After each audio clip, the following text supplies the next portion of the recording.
साथियों नमस्कार, स्वागत है आपका एक और इस नई वीडियो में। और आप देख रहे हैं बिग इंडिया टीवी।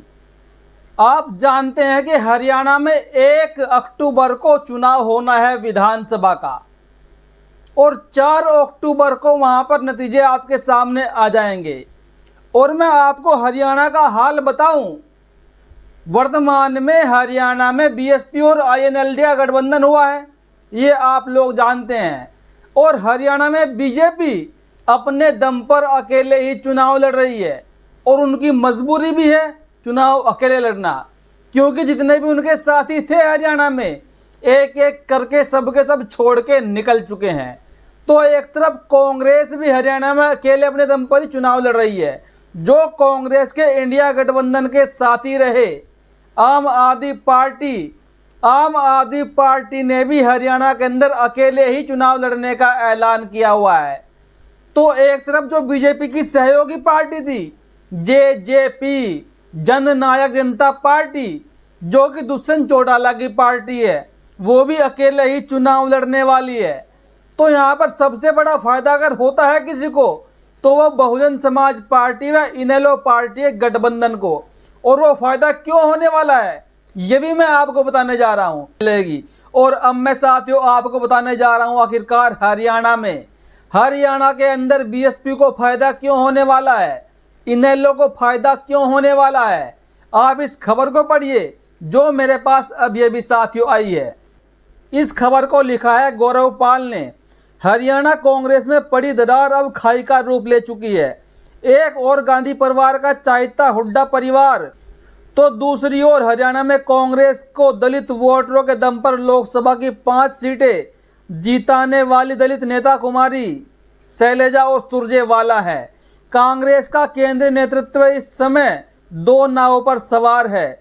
ऊपर से सुप्रीम कोर्ट के आरक्षण वाले फैसले पर कांग्रेस की चुप्पी, उधर कुमारी शैलजा ने भी विधानसभा चुनाव लड़ने का ऐलान कर हुड्डा की टेंशन बढ़ा दी है। दरअसल यहाँ का मसला क्या है, जो हरियाणा के अंदर है, यहाँ पर कांग्रेस के 2 मुख्य बड़े नेता है, एक भूपेंद्र सिंह हुड्डा और एक साथियों कुमारी शैलजा। जो हुड्डा परिवार है वो जाट समाज से आता है, लेकिन जो कुमारी शैलजा है वो दलित समुदाय से आती हैं, और सुरजेवाला भी दलित समाज से ही आते हैं। तो यहाँ पर साथियों जो दलित समाज है वो कुमारी शैलजा को अपना मुख्यमंत्री का चेहरा बनाने के लिए तैयार है। वो देख चुका है कि हमारी आने वाली मुख्यमंत्री कुमारी शैलजा होगी अगर कांग्रेस की सरकार बनती है। लेकिन जो कांग्रेस चाह रही है वो हुड्डा परिवार को देना चाह रही जिम्मेदारी पूरे के पूरे सरकार की, यानी भूपेंद्र सिंह हुड्डा को सीएम का चेहरा कांग्रेस की तरफ से नियुक्त लगभग कर दिया गया है।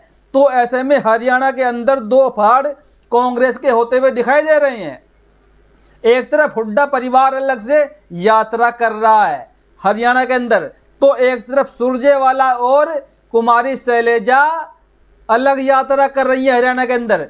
तो ऐसे में बीएसपी के पास बड़ा मौका है बाजी मारने का, और इनेलो के साथ में जो गठबंधन है वो प्लस पॉइंट है। और एक तरफ जो आरक्षण का मुद्दा पूरे देश में चला हुआ है, SC/ST आरक्षण के मुद्दे ने पूरे देश के दलित समाज को दोबारा से फिर एक सूत्र में पिरो दिया है, एक कड़ी में लाकर खड़ा कर दिया। क्योंकि वर्तमान के जो हालत है दलित समाज के अधिकारों पर डाका डाला जा रहा है सुप्रीम कोर्ट के माध्यम से। दलित समाज के अधिकार के लिए न तो समाजवादी पार्टी बोल रही है, न ही कांग्रेस बोल रही है, न ही साथियों बीजेपी तो बोलेगी ही नहीं। और इसी को देखते हुए दलित समाज 21 तारीख को सड़कों पर उतरा, और जो दलित समाज के अंदर बहन जी को लेकर नाराजगी थी कहीं न कहीं, 21 तारीख को वह भी दूर हो गई। क्योंकि बहन कुमारी मायावती जी की एक आवाज पर देश का तमाम दलित समाज सड़कों पर उतर गया, और अगले आंदोलन की बहन जी ने चेतावनी भी दे दी। और बहन जी ने आज क्या कुछ लिखा है बीजेपी को लेकर, इससे पहले मैं आपको एक खबर बताऊंगा जो मेरे पास खबर आई है महान दल के राष्ट्रीय अध्यक्ष केशव देव मौर्य की तरफ से।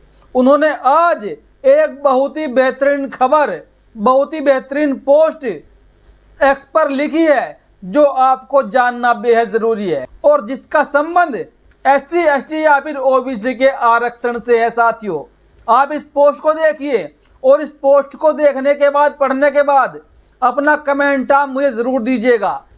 केशवदेव मौर्य लिखते हैं, ईमानदारी से देखा जाए तो पिछड़े वर्ग का हक अधिकार यादव समाज और SC/ST वर्ग का हक अधिकार जाटव समाज की वजह से सुरक्षित है, क्योंकि ये दोनों जातियां अपने अधिकारों को लेकर सैकड़ों वर्षों से जागरूक और संघर्षशील है।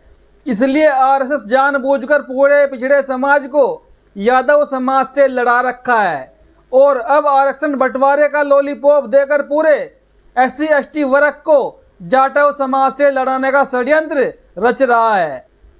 RSS को पता है कि यादव समाज और जाटव समाज के अलावा उनका मुकाबला कोई और अन्य दलित पिछड़ा समाज नहीं कर पाएगा।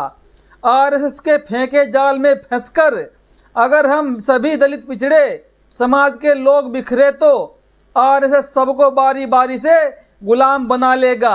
आरक्षण वारक्षण देना बहुत दूर की बात है।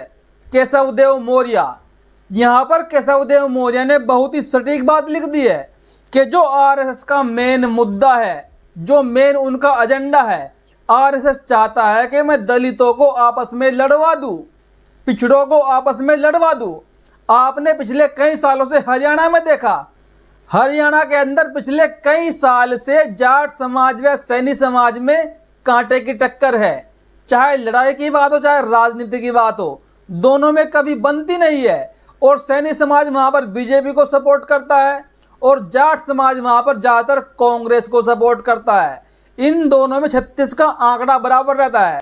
और जो ये झगड़ा लगाने का काम किया, इसका सारा का सारा श्रेय RSS को जाता है। और अब ऐसे ही पूरे देश में तमाम पिछड़ी जातियों को यादव समाज के खिलाफ भड़काकर उनमें लड़ाई करवाने का काम किया।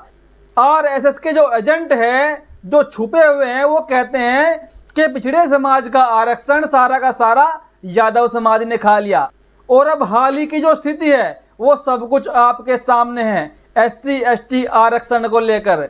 अब देश का सुप्रीम कोर्ट कह रहा है कि SC का आरक्षण सारा का सारा जाटव समाज खा गया और जाटव समाज के खिलाफ SC की तमाम बिरादरियों को उनके सामने लाकर लड़ाई में खड़ा कर दिया। यानी कि ये लोग लड़ते रहेंगे, मरते रहेंगे और RSS का जो मेन एजेंडा है वो उसमें कामयाब होते हुए कहीं ना कहीं दिख भी रहे हैं। क्योंकि देश भर के अंदर, चाहे हरियाणा हो, चाहे उत्तराखंड हो, चाहे उत्तर प्रदेश हो, तमाम राज्यों का वाल्मीकि समाज, धानुक समाज, मुसहर समाज खुलकर जाटव समाज के खिलाफ सड़कों पर उतर आया है।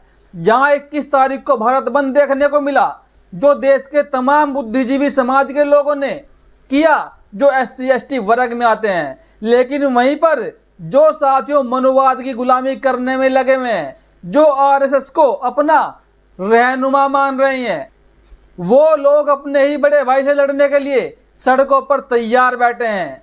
उनको कुछ भी नजर नहीं आ रहा है कि कैसे RSS ने पहले हमको जातिवाद में बांट दिया, वर्ण व्यवस्था में बांट दिया और अब आरक्षण के बहाने से 3-3, 4-4 टुकड़े प्रत्येक राज्य में करने जा रहा है। इससे क्या होगा? इससे हमारे देश के SC/ST समाज की जो अखंडता है, जो एकता है, वो पूरी तरह टूट टूट कर बिखर जाएगी और कुछ पार्टियां बीजेपी को समर्थन करने लगेगी और कुछ और पार्टियों को समर्थन करने